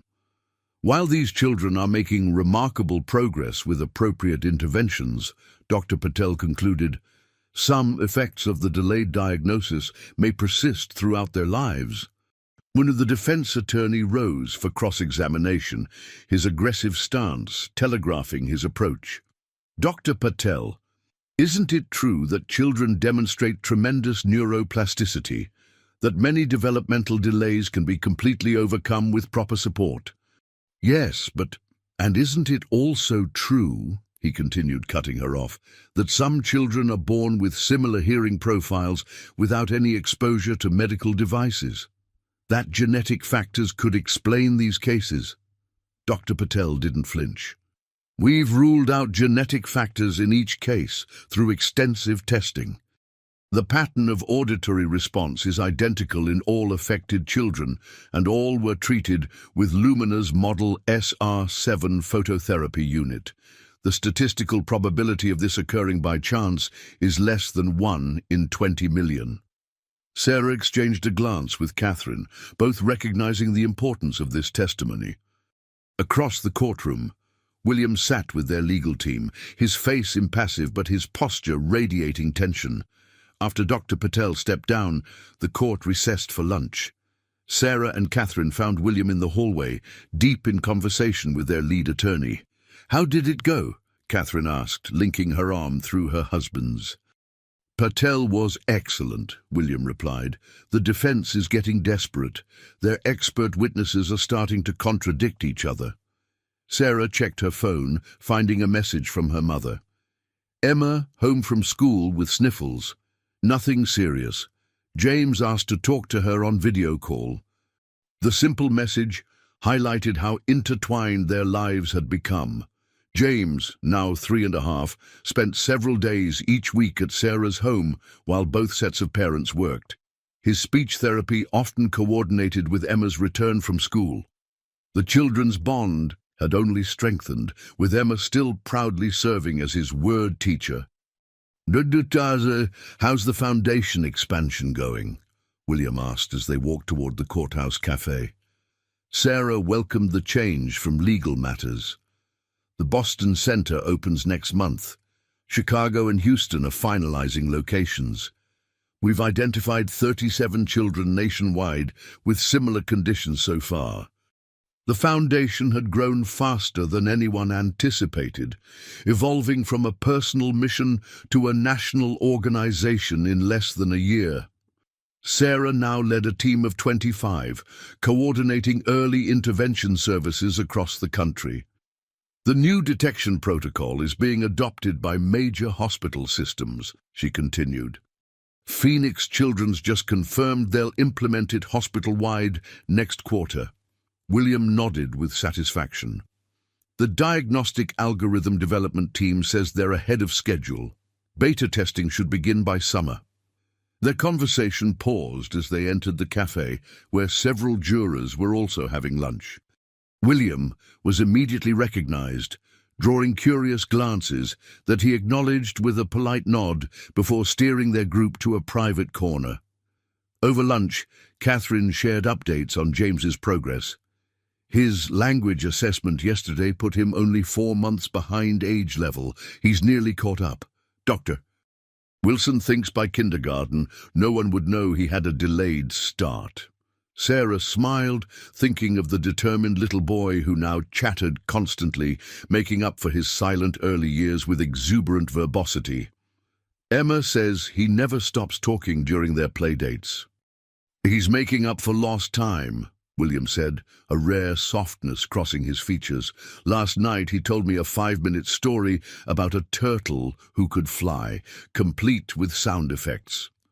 The trial resumed with testimony from Lumina's former safety compliance officer, whose whistleblower evidence had been instrumental in building the case. He described internal reports documenting potential auditory side effects that had been deliberately excluded from FDA submissions. By late afternoon, even the defense team looked defeated. When court adjourned, William's attorney was cautiously optimistic. The jury's engaged. They're following the evidence closely. I'd say we're in a strong position going into closing arguments tomorrow. Outside the courthouse, reporters clustered at the bottom of the steps. William had been disciplined about press interactions throughout the trial, limiting his comments to prepared statements focused on accountability rather than personal grievance. Mr. Ashton, do you expect a verdict this week? Will you pursue criminal charges against Lumina executives if you win? William stepped forward, Catherine and Sarah flanking him in a show of unified purpose that had become their public signature. We expect justice to prevail, he stated simply. This case has never been about financial compensation. It's about ensuring that medical device manufacturers can't hide evidence of potential harm to children. It's about giving a voice to families who trusted the healthcare system to protect their most vulnerable members. As cameras flashed, Sarah reflected on the journey from that first day in the Ashton mansion to this public crusade. William's resources and influence had transformed a personal tragedy into a movement for accountability and support for families across the country. Later that evening, after checking on a recovering Emma, Sarah found herself on a video call with Catherine, discussing plans for the Foundation's first anniversary celebration the following month. The Parent Support Network wants to create a tribute video, Sarah explained. Families sharing their stories, showing how the early detection program has helped their children. Catherine nodded thoughtfully. That would be powerful. Will you include Emma in the video? Her role in all this deserves recognition. Sarah hesitated. Despite Emma's central importance to their story, she'd been careful to protect her daughter's privacy as the Foundation gained national attention. I'll talk to her about it, Sarah promised. She's old enough to have a say in how her story is shared. Of course, Catherine agreed. James keeps telling everyone who will listen that Emma found my ears. It's become his favorite phrase.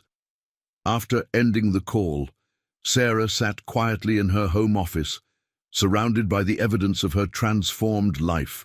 Foundation reports, medical journals, framed photos of children helped by their programs. On her desk stood a small blue sculpture, a miniature replica of Emma's headphones, created by a grateful parent whose child had been diagnosed through the Foundation's outreach. Tomorrow, a jury would decide whether Lumina medical devices would be held legally accountable for their negligence. But regardless of that verdict, Sarah knew something more important had already been accomplished. Because of one small girl's simple act of sharing, dozens of children could now hear their parents' voices, learn language, and develop without the silent barrier that had isolated James for his first 2 years. Some victories transcended courtrooms. Some justice couldn't be measured in damage awards. Some connections, like the one between Emma and James, changed the world in ways no legal decision ever could. The gala ballroom of the San Francisco Palace Hotel glittered with elegance as hundreds of guests in formal attire mingled beneath crystal chandeliers. 1 year since the official launch of the James Ashton Foundation, the anniversary celebration had drawn supporters from across the country. Medical professionals, technology innovators, affected families, and high-profile donors. Sarah adjusted her earpiece, coordinating last-minute details with her event team. Her black evening gown, a gift from Catherine that she'd initially resisted accepting, drew admiring glances, a far cry from the practical delivery uniform she'd worn into the Ashtons' lives 18 months ago. "Mom, they're ready for us backstage." Emma tugged at her hand, resplendent in her own midnight blue dress with silver stars. At 8 years old, she carried herself with a confidence beyond her years, unfazed by the cameras and attention. They made their way through the crowd to the staging area where the Ashton family waited. James, looking adorably uncomfortable in his miniature tuxedo, brightened immediately at the sight of Emma. "Emma, I saved you a seat next to me," he called, his speech now clear and fluid, with only occasional pronunciation challenges. "Look." Emma showed him her child-friendly tablet. "I made a new game for us to play tomorrow." The two children huddled together, lost in their own world despite the surrounding commotion. Catherine smoothed James's rebellious hair, while William conferred with the Foundation's communications director about his remarks. "Nervous?" Catherine asked Sarah, noticing her fidgeting with her bracelet. "A little," Sarah admitted. "I'm more comfortable behind the scenes than on stage." "You'll be wonderful," Catherine assured her. "Besides, Emma will steal the show anyway." This was undoubtedly true. Emma's natural charm had made her a favorite with the media, covering the Foundation's work, though Sarah still carefully limited her public appearances. The event producer approached. 2 minutes, everyone. We'll start with the video, then Mr. Ashton's remarks, followed by the family presentation. Now, the video they'd prepared still brought tears to Sarah's eyes, despite having watched it dozens of times during production. Families from across the country sharing stories of children diagnosed and treated through the Foundation's programs, interspersed with medical professionals explaining the importance of early detection for atypical hearing conditions. As they took their places at the side of the stage, William surprised Sarah by reaching for her hand. "Thank you," he said simply. "For what?" she asked. "For being brave enough to accept the changes that came into your life," he replied. "Not everyone would have." Before she could respond, the lights dimmed and the program began. Sarah watched the audience react to the powerful stories on screen, gasps, tissues dabbed at eyes, heads nodding in recognition. What had begun as one family's personal challenge had expanded to touch hundreds of lives. When William took the stage, his commanding presence immediately captivated the room. 1 year ago, we launched this foundation with a simple mission: to ensure no child experiences the isolation that our son James endured for his first 2 years. Tonight, I'm proud to announce that we've provided specialized hearing technology to over 200 children nationwide. Our research initiative has developed new diagnostic protocols, now implemented in 93 hospital systems, and our family support network connects nearly 500 families across the country. Applause rippled through the ballroom. William continued, detailing the Foundation's accomplishments and future plans with characteristic precision.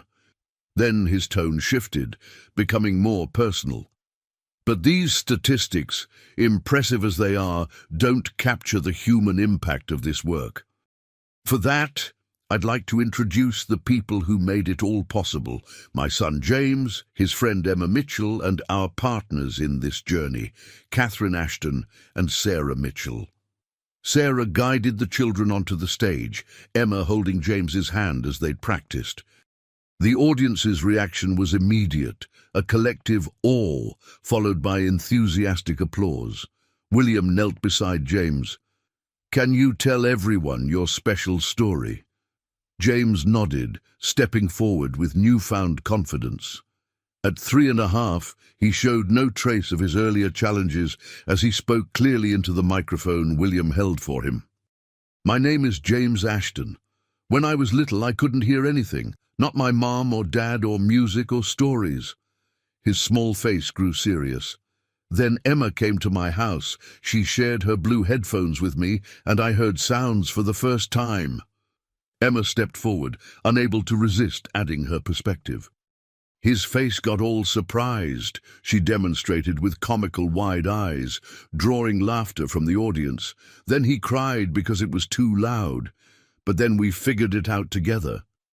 Catherine joined them, placing a gentle hand on each child's shoulder. That moment changed everything for our family, but we quickly realized James wasn't alone. Many children have similar conditions that go undiagnosed because standard hearing tests don't detect them. William nodded. We created this foundation to find those children and give them the support they need.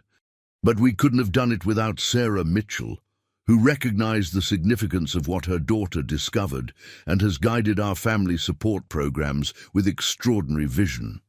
Sarah stepped forward, heart pounding as all eyes turned to her. The past year has taught me that sometimes the most profound breakthroughs come from the simplest human connections, she began, finding her voice growing stronger as she spoke. Emma didn't see a billionaire's son with a medical condition. She saw another child who might enjoy her favorite headphones. That simple act of sharing created ripples that have touched hundreds of families. She gestured to the children, who stood together in perfect harmony despite coming from worlds that rarely intersected. Emma and James remind us daily that empathy and connection transcend all the artificial barriers we create. They've taught us that sometimes the solutions we seek aren't found in expensive technology or specialist consultations, but in listening to each other in new ways. The rest of the evening passed in a blur of congratulations, photographs, and conversation. A major tech company announced a multi-million-dollar donation to expand the foundation's research initiatives. 3 more hospital systems committed to implementing their diagnostic protocols. The parents of affected children shared stories of transformation and hope. Later, as the celebration wound down, Sarah found herself on the hotel's rooftop terrace with Catherine and William, watching the children who had dozed off on adjacent lounge chairs, despite the excitement. "The judge's final ruling comes tomorrow," William said quietly, breaking their companionable silence. "Full damages awarded, and they've agreed to our terms for ongoing monitoring and disclosure." "That's wonderful news," Sarah replied. The legal battle against Lumina Medical Devices had finally concluded after 18 months, with a verdict that would change industry practices nationwide. "It feels like the closing of a circle," Catherine observed, gazing at her sleeping son. "From diagnosis to discovery to justice, and now helping other families." William nodded, his expression contemplative. "I was so focused on finding a fix for James that I nearly missed the greater purpose in all this. Sometimes what seems like our greatest challenge becomes our most important calling." Sarah understood completely. Her life had been irrevocably changed by walking into the Ashton mansion that day. Her career transformed, her financial circumstances revolutionized, her perspective expanded. Yet the most significant changes weren't external but internal. The sense of purpose she'd found, the confidence she'd developed, the friendships she'd formed. As the city lights twinkled below them and their children slept peacefully side by side, 3 unlikely partners contemplated the journey that had brought them here and the road that stretched ahead, a path they would continue to walk together, guided by the simple wisdom of children who saw no barriers between worlds. Only bridges waiting to be built. "James William Ashton, if you splash me one more time, I'm taking my ball and going home," Emma declared with mock seriousness, her freckled face scrunched in exaggerated threat. James, now 4 years old, giggled unrepentantly from the shallow end of the Ashtons' infinity pool, which seemed to extend directly into the Pacific Ocean beyond. "You can't go home. You're staying for 3 whole days." Sarah watched from the patio, sharing a pitcher of lemonade with Catherine, while William worked nearby on his tablet, occasionally glancing up to observe the children's antics. This weekend retreat at the Malibu house had become a bi-monthly tradition, a chance for both families to relax away from foundation responsibilities. 2 years had passed since Emma's blue headphones changed everything. In that time, the James Ashton Foundation had expanded internationally, opening centers in London, Toronto, and Singapore. Their innovative diagnostic protocol had been adopted by the American Academy of Pediatrics as a recommended standard. Most importantly, nearly 800 children with conditions similar to James's had been identified and provided with specialized hearing technology. Dr. Lopez called this morning, Catherine mentioned, refilling their glasses. She wants James to participate in the longitudinal study they're launching at UCLA. Sarah nodded. I've been reviewing the protocol. It's an important project, tracking children from diagnosis through developmental milestones over 10 years. Will it be too much for him? Catherine asked, the protective mother still visible beneath her now confident exterior. Between kindergarten, starting in the fall, and his regular appointments. Emma's participating too, Sarah reassured her. They're particularly interested in comparing children diagnosed as infants versus those identified later. Having them both involved makes it more like a special project they share than a medical study. William set aside his tablet, joining their conversation. The research division has preliminary results from the frequency-specific bone conduction study. It's promising, potentially a new generation of hearing devices that could help children with even more complex auditory profiles. Their discussion of foundation matters was interrupted by Emma's triumphant shout as she successfully dunked James, who emerged spluttering but laughing. Their easy friendship had weathered the transition from toddler to preschooler without difficulty, despite their age difference. In many ways, they remained each other's most important allies.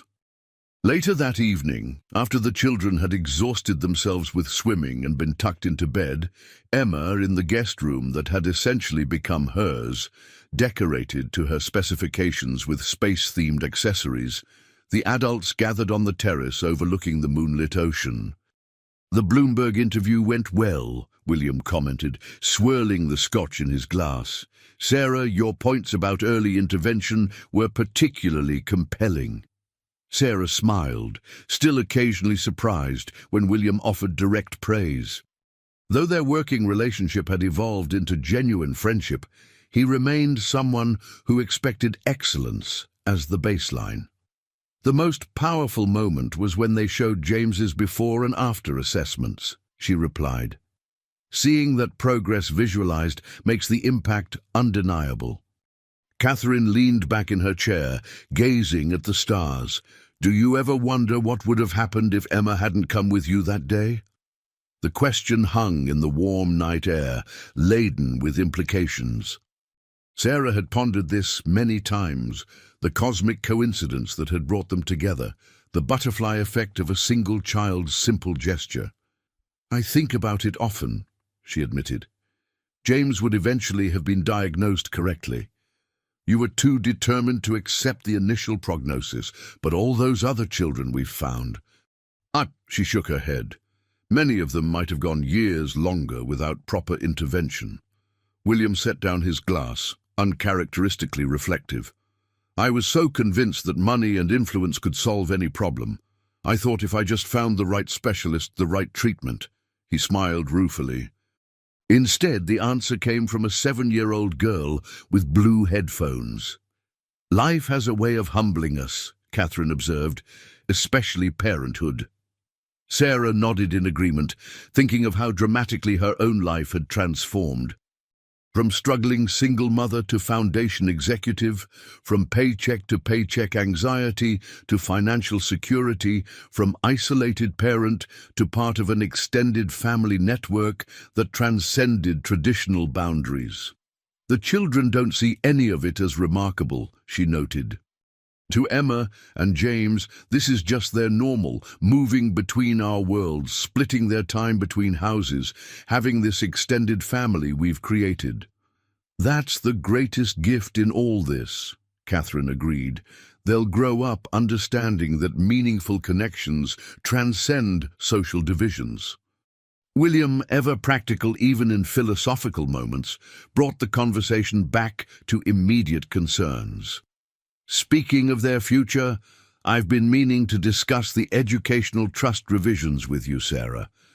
With Emma showing such aptitude for coding, I'd like to expand the provisions to include specialized technology camps and advanced programming resources.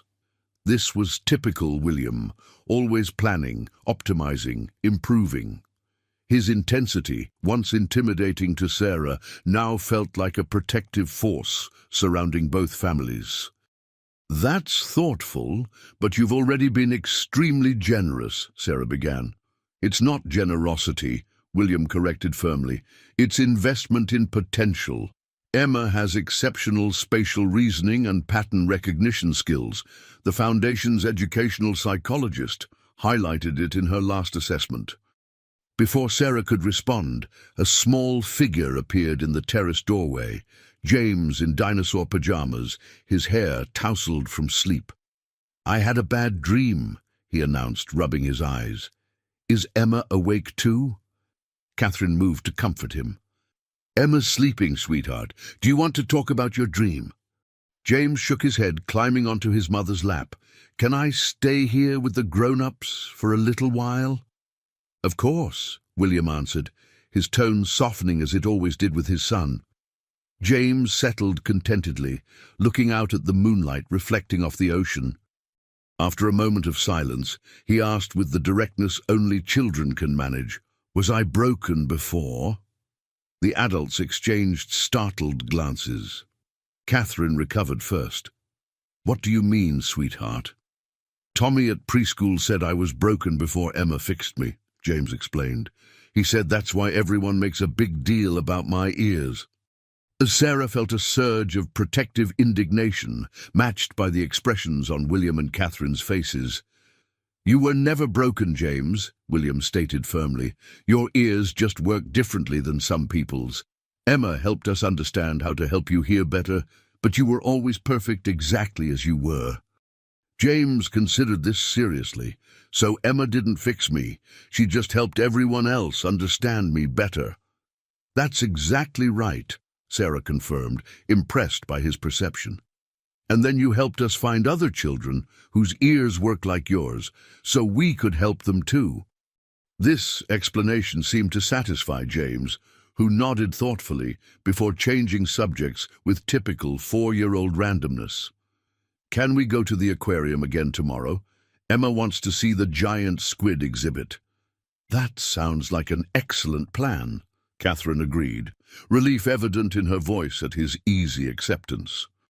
After James had been escorted back to bed, the adults remained on the terrace, the conversation shifting to broader reflections on their journey together. "He's going to face questions like that throughout his life," William acknowledged, a hint of the old pain visible briefly in his eyes. "About being different, about his history." "He'll handle them," Sarah assured him. "He has a strong sense of identity and more support than most children could imagine." Catherine reached for her husband's hand. "And he has Emma, his fiercest defender and greatest champion." As the night deepened around them, Sarah found herself filled with profound gratitude for the unlikely path that had brought them all together.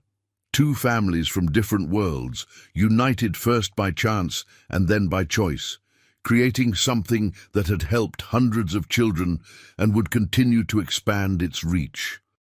Tomorrow would bring new challenges, foundation decisions, research questions, the normal complexities of raising children in their unusual circumstances.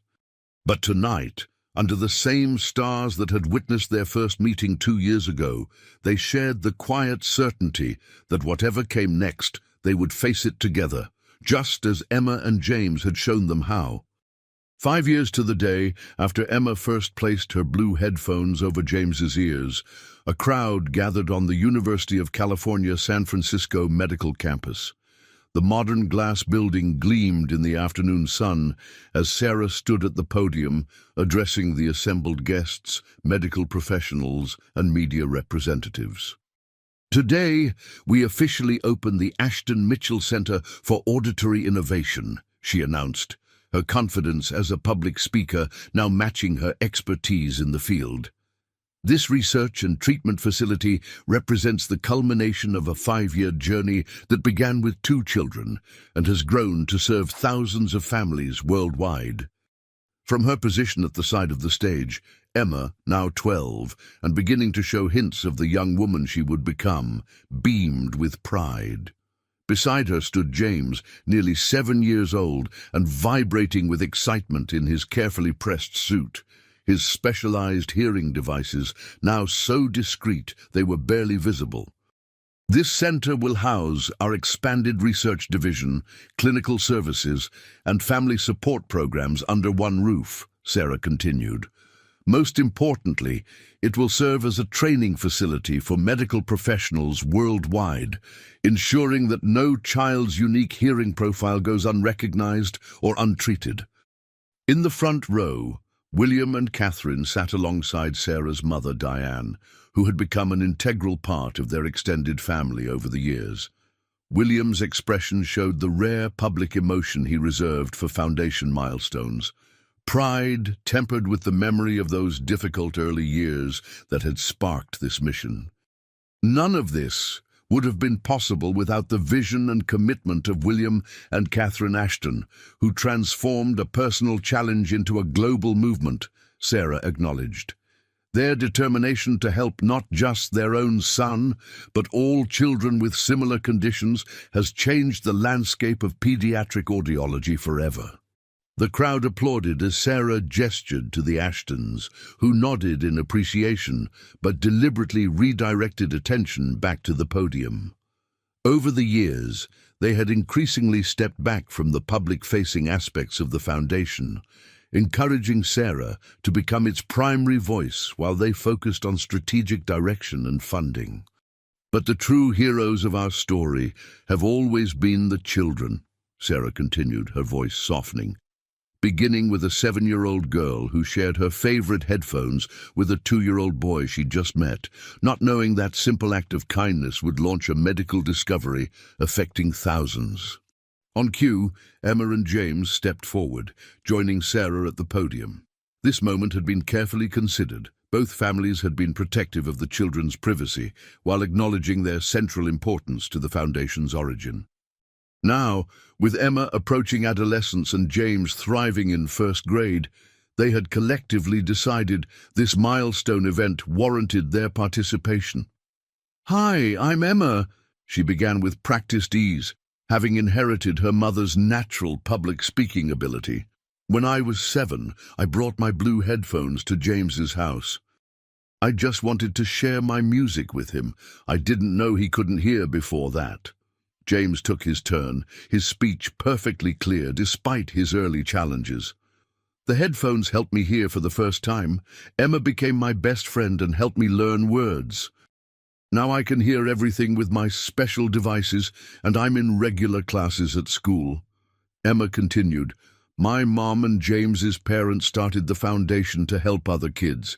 Now there are centers like this one in 7 countries, and doctors everywhere are learning how to test for special hearing like James has. The center we're opening today will help scientists make even better hearing devices," James added enthusiastically, "and help more kids like me talk with their families and friends." Their simple explanation of the Foundation's work, uncluttered by medical terminology or corporate language, captured its essence better than any adult presentation could have. The audience responded with warm applause as the children rejoined their parents. William approached the podium next, his commanding presence drawing all eyes. 5 years ago, our son lived in silence. Today, he thrives in a world of sound, language, and connection. The journey from that moment to this one has taught our family that the most powerful innovations often emerge from unexpected sources, in our case, from the simple compassion of a child. He gestured toward the building behind them. This center represents our commitment to ensuring that no family faces that journey alone. The research conducted here will continue to advance our understanding of atypical hearing conditions. The clinical services will provide state-of-the-art care regardless of a family's financial resources. And the training programs will disseminate knowledge that transforms standard practice worldwide. Catherine joined him, adding her perspective as both mother and Foundation board member. When James was diagnosed, we felt isolated and overwhelmed. Today, families receiving similar diagnoses find immediate support, clear information, and practical assistance through the network we've built together. That transition from isolation to community may be the achievement I'm most proud of. The formal ribbon cutting followed, with Emma and James holding the ceremonial scissors together, their friendship as strong as ever, despite the years and changes both had experienced. As the ribbon fell and the crowd moved inside for tours of the facility, Sarah found herself momentarily alone with William and Catherine. "I keep thinking about that first day," Catherine said softly, watching as Emma guided James through the throng of well-wishers. "How different everything could have been." William nodded, his customary intensity softened by reflection. One moment of genuine connection between two children accomplished what millions of dollars and dozens of specialists couldn't. "And created something that's helped thousands more," Sarah added, still sometimes amazed by the trajectory their lives had taken.